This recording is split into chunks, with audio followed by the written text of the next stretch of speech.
চিকিৎসকের দেখা নেই প্রাথমিক স্বাস্থ্যকেন্দ্রে। রোগী দেখা থেকে শুরু করে ওষুধ বিতরণ সবই করছেন একমাত্র ফার্মাসিস্ট। বেহাল অবস্থা দক্ষিণ চব্বিশ পরগনার বাসন্তী ব্লক স্বাস্থ্য দপ্তরের। সেখানকার মহেশপুর প্রাথমিক স্বাস্থ্যকেন্দ্রে কার্যত ধুঁকছে চিকিৎসকের অভাবে। শুধু চিকিৎসক নয়, ধুঁকছে পর্যাপ্ত পরিকাঠামোর অভাবেই। ভরতগড় গ্রাম পঞ্চায়েতের অন্তর্গত এই মহেশপুর প্রাথমিক স্বাস্থ্যকেন্দ্রের একদিকে যেমন বেহাল ও ভগ্নদশা, তেমনি এখানকার চিকিৎসা পরিকাঠামোও যথেষ্ট খারাপ। চিকিৎসক, নার্স থেকে শুরু করে গ্রুপ ডি কর্মী খাতায় কলমে সবই থাকলেও সেভাবে হাসপাতালে কারো দেখাই মেলে না।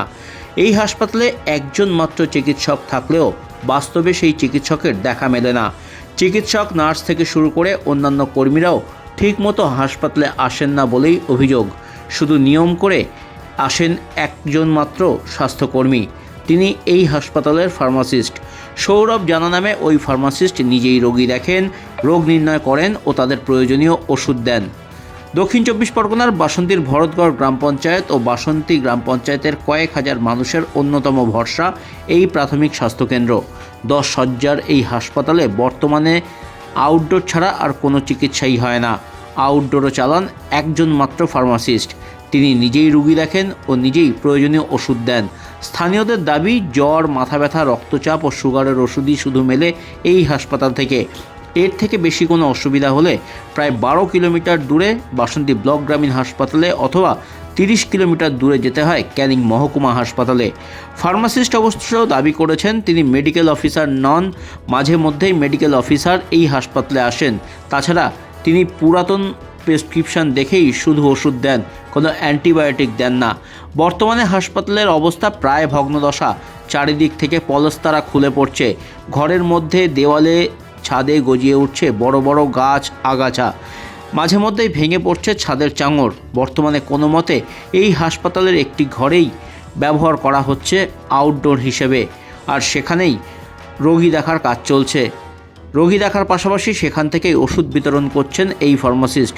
তবে সেটিরও বিভিন্ন জায়গায় চাঙড় ভেঙে পড়েছে। স্থানীয়দের দাবি, এই হাসপাতালে আরও অনেক বিভাগ চলতো।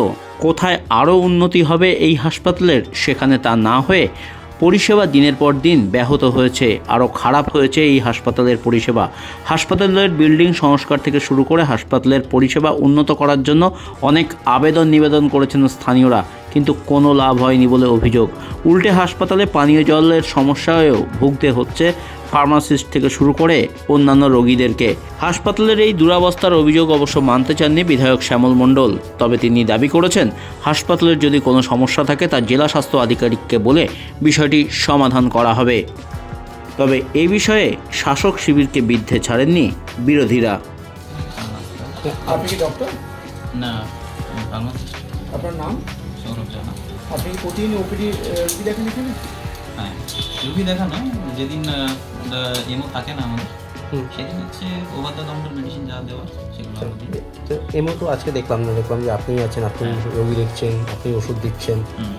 তো সেটা কি মানে আপনি দিতে পারেন? আপনার তো শুধু ওষুধ দেওয়া কাজ, ডাক্তারের প্রেসক্রিপশন না, আমি আমার কাছে যেটা ওভার দ্য কাউন্টার মেডিসিন সেগুলো দেওয়া যেতে পারে। আচ্ছা, ঠিক আছে, যেটা নিয়ম।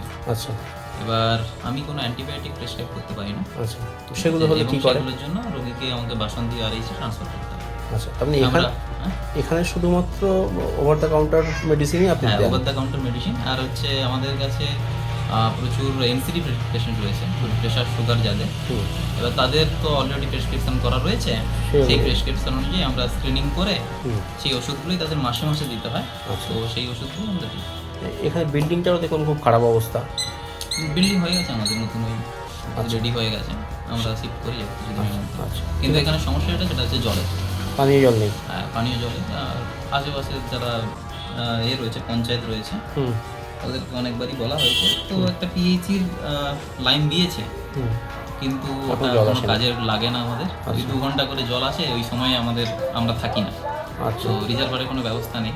আচ্ছা, আবার তো সিএমওইচের ফান্ড থেকে যা টাকা পেয়েছিলাম সেটা দিয়ে আমরা বিল্ডিংটা কমপ্লিট করেছি। ট্রিটমেন্ট হয়?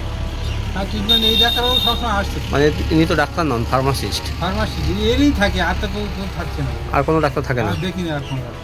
তো আপনার চাই যে ডাক্তারবাবু আসুক, ভালো হসপিটালটা ভালোভাবে চলুক, আমার সুবিধা হোক, এই তো চাই আমরা। আচ্ছা, কিন্তু আদৌ হচ্ছে না। না হচ্ছে না, আদৌ হচ্ছে না। আপনারা এই হাসপাতালে কি আসেন? আমরা আসি, ঠিক আছে, সব সময় তো আসি না, আমরা হচ্ছে আমাদের এই আশেপাশে বাড়ি আছে, হ্যাঁ। ঠিক আছে, আমরা যেটুকু দেখি যে আমরা বাড়িতে থাকি না তো, বিদেশে থাকি, কাজে আচ্ছা। থাকি, তো যেটুকু দেখি এই ডাক্তারকেই দেখতে পাই, মানে এই ফার্মাসিস্টকে? হ্যাঁ এনাকে দেখতে পাই। কিন্তু আচ্ছা। বড় ডাক্তার আসে কখন, যায় কখন না, এটাই দেখতে পাই, কেউ আসে না। ঠিক আছে। তাই এখানে পেশেন্ট কি ভর্তি থাকে? পেশেন্ট কোনো ভর্তি থাকে না, হুম। ঠিক আছে। এর জন্য আমরা অনেকবার বলেছিলাম যে এখানে দিন রাতের জন্য ব্যবস্থা একটা করতে, অনেক ঝামেলাও তৈরি করেছিলাম, হুম। ঠিক আছে, কিন্তু তাও হয়নি। তাও হয়নি। এখানে জায়গা ঘিরে অনেক ঝামেলা তৈরি করেছিলাম। আর এই বিল্ডিংটা যে খারাপ অবস্থা? বিল্ডিংটা সারানোর ব্যবস্থা তো কোনো চিন্তা ভাবনা নেই, ঠিক আছে। এই ডাক্তাররা আসে, ওখান থেকে জল পড়ে, হুম। ওখান থেকে জল পড়ে, তাও মোটামুটি ওরা আসে, ওরা ওদের ডিউটি করতে চলে যায়। বাসন্তীর মহেশপুর প্রাথমিক স্বাস্থ্য কেন্দ্র, সেখানে হচ্ছে অভিযোগ যে এখানে মেডিকেল অফিসার যিনি আছেন তিনি রেগুলার যান না, সেখানে ফার্মাসিস্ট ওষুধ দেন, কি বলবেন? না, বিশেষ সূত্রে আমার কাছে খবর আছে মেডিকেল অফিসার রেগুলারই যান। যারা অভিযোগ করছে আমি মনে করি অভিযোগটা পুরোপুরি সত্য নয়, তবে আমি খোঁজ নিয়ে দেখব। দু একদিন হয়তো হচ্ছে অ্যাবসেন্ট হতে পারে, অনুপস্থিত হতে পারে, তবে রেগুলার যাতে যায় সেই জন্য আমি জেলা স্বাস্থ্য আধিকারিককে আমি অনুরোধ করব এবং স্বাস্থ্য দপ্তরকে আমি জানাবো। বাসন্তী ব্লকের মহেশপুরের যে স্বাস্থ্যকেন্দ্র, সেই স্বাস্থ্যকেন্দ্রে ডাক্তার নেই, ফার্মাসিস্ট দিয়ে স্বাস্থ্যকেন্দ্র চলছে। আর তাই স্বাস্থ্যকেন্দ্রের বেহাল দশা, কোনো স্বাস্থ্য পরিষেবা নেই, রুগী পরিজন কোনো ধরনের কোনো চিকিৎসা পরিষেবা পায় না, সব জড়াতালি দিয়ে চলছে। তার কারণ যিনি এই রাজ্যের মুখ্যমন্ত্রী তিনিই স্বাস্থ্যমন্ত্রী, আর তার স্বাস্থ্যমন্ত্রী থাকাকালীন এই রাজ্যে বিশ্বের লজ্জাজনক ঘটনা, ডাক্তার বোন অভয়ার চরম পরিণতি হয়েছে। আর এই রাজ্যে এই স্বাস্থ্যমন্ত্রীর সময়ে রাজ্যের স্বাস্থ্য ব্যবস্থার বেহাল দশা, মুখে শুধু বড় বড় গুলি, চপ আর ঢপ আর মিথ্যা প্রতিশ্রুতি। স্বাস্থ্যসাথীও চলে না, আর গোটা রাজ্যে রাজ্যে যে সুপার স্পেশালিটি হসপিটাল সহ স্বাস্থ্যকেন্দ্র আছে তার সবটাই এই মহেশপুরের স্বাস্থ্যকেন্দ্রের মতো অবস্থা।